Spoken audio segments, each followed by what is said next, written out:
What's up, people? Dragon Master Cake8 here, and joining me for today is Awesomus KG9. Say hello, Awesomus. Hello, Awesomus. Okay, now I'm it. But today, to celebrate Pokemon Day, we are doing a review of Pokemon the movie I Choose You. Now, just a disclaimer, I Choose You is not the first Pokemon movie I've ever seen and owned. Jirachi, Destiny Deoxys, Forever and Heroes are. Yeah, just a little disclaimer there. So, Awesomus, what's your thought on it? Well, I feel like it's a okay movie.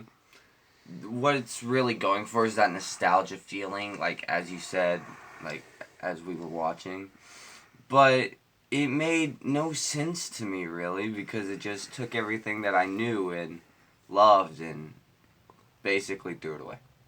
Well, I wouldn't say threw it away. I would say retold it in a more, I don't want to say realistic, but a different point of view of how the story could have started. For example, instead of Brock and Misty, we of course get these new characters. Not going to say their names because I'll probably pronounce them wrong. But The guy's name was Sorrow. Uh-huh. And the girl's name, I think it started with a V or a D. Okay. Either way, point is, yes, I like to see Pokemon the movie I Choose You more like a tribute, or a, like I said, or like Awesomus said, a nostalgic feeling.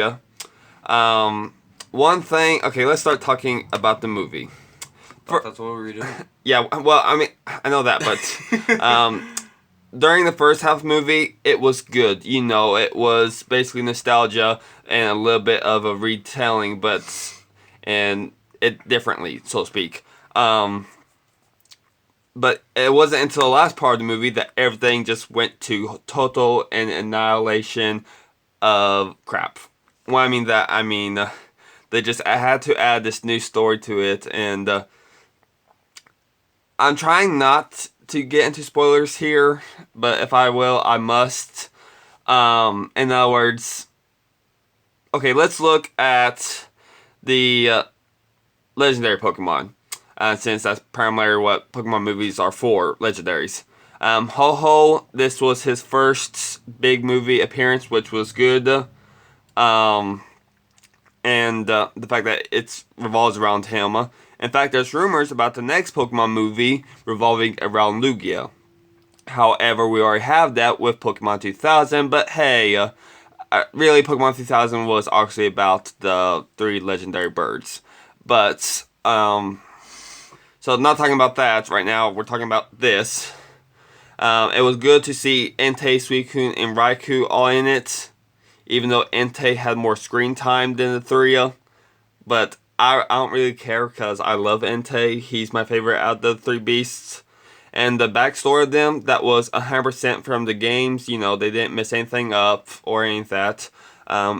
However, at the ending, we see Articuno, and not the other 2 legendary birds like Zapdos and Moltres. I can't really complain about that since Entei did have a lot of screen time compared to the other beasts. But other than that, Marshadow, I was thinking it will have more time in this movie, but quite honestly, he just got introduced in like the middle of it and ended at the end. This Marshadow has no personality whatsoever. It cannot speak, of course, using Psychic, which most legendary and mythical Pokemon can learn. Psychic to or is it telekinesis?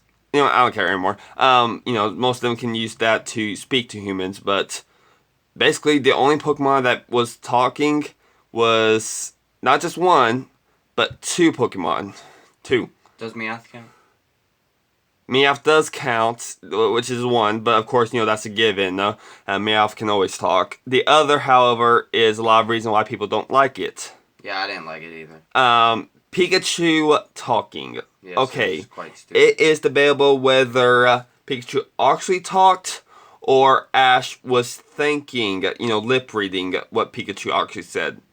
Most fans say that it was the latter, Pikachu actually talking. I don't really care because a character that can talk is better than a character that can't talk. For example, and going off the subject here, let's look at Bumblebee from the Michael Bay franchises. Oh goodness, no. I don't like him because he speaks to the radio, because he has talked, but then goes back to the radio. I like a character that can talk, but Pikachu talking is just... I'm used to only Meowth and Legendary and Mythical Pokemon talking. Wait, Dragon Master. So are you saying that Snake Eyes from G.I. Joe is not a good character because he can't talk? Is that what you're saying? Because if so, then at least Snake Eyes shows his character. But Marshadow, first, he seems like a okay guy. He's just guiding Ash to find Ho-Ho. And then he just grabs Ho-Ho's feather and just goes all evil and gets every other Pokemon to go after them. Basically destroy them, so to speak, because apparently he wants to destroy both humans and other Pokemon. In other words, the Pokemon that works with, Ash and the main protagonist. But other than that, Marshadow really wasn't what I expected. I thought he'd more have a role in this. For example, in some Pokemon movies, we have this made legendary. But we also have this mythical Pokemon that helps that protagonist get to that legendary. And, all that. Let's look at Victini and Reshiram and Zekrom in the Black and White movies. And let's look at Magearna. Magearna is the... Okay, let's look at Diancie in X and Y movie. She helps the protagonist, obviously with Yveltal and Xerneas. But at least she actually has character, whereas Marshadow here does not. I mean, yeah. But other than that, legendary aside, let's look at the, other regular Pokemon. It was good to have Lucario and Piplup, Sinnoh region Pokemon in a primarily Kanto-based movie. But I don't want to say it's entirely Kanto-based because there's basically Alola, Kanto, Johto, Sinnoh, and possibly Hoenn and Kalos. I don't know. I really didn't see any. It's possible that there were. I just overlooked them. Well, Dragon Master, it is called Pokemon, the movie, not Kanto region, the movie. So, yeah, they would throw tons of other Pokemon in from other regions. I'm just glad that the only part of the retelling of what already happened in the series is that, it just didn't really affect it with the Piplup, Lucario, and the Incineroar and the Lycanroc Dusk form. They didn't really just destroy the fact that, hey, this is Kanto. For all, like they said, they came from Twin Leaf Town and other Sinnoh region towns. They came from them. They didn't originate from them, from the Kanto. They came from Sinnoh, which I'm glad that they, obviously did that. However, of course, Charmander's owner was replaced by Cross in this, which I really can't be mad about. But that's another thing. Let's look at Charizard, for example. In the anime, the series, Charizard is disobedient.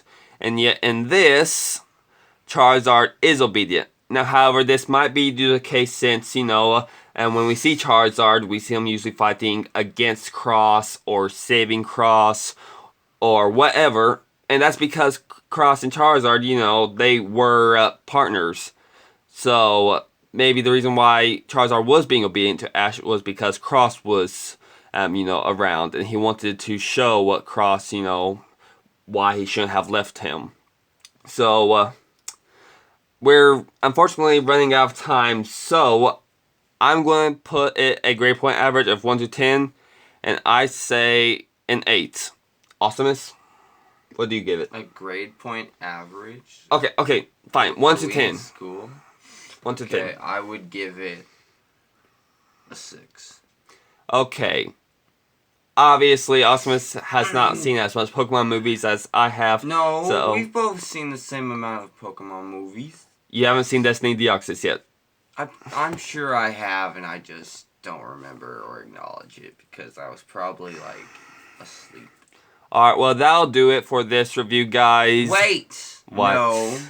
Cynthia. We gotta bring up Cynthia. Okay. That was stupid. Yes. I think it's retarded. No, it's not stupid or not retarded. Because Cynthia has a daughter, which is a protagonist helper. Cynthia is the mother to Verity, which is, like I said, one of the protagonist helpers. She basically replaces Misty. But I don't really see a problem with it. Yes, her hair color was a little bit darker than it is in the actual anime, but the character design is obviously Cynthia. And since Verity came from Twin Leaf Town, and she even said that her mother was the region's champion, not champion, but top trainer. That's Cynthia. So, anything else? Well, that Caterpie shouldn't have been able to take down that Pinsir. Okay, this is a Pokemon anime, not a Pokemon game. Alright. So until next time, peace out, bros.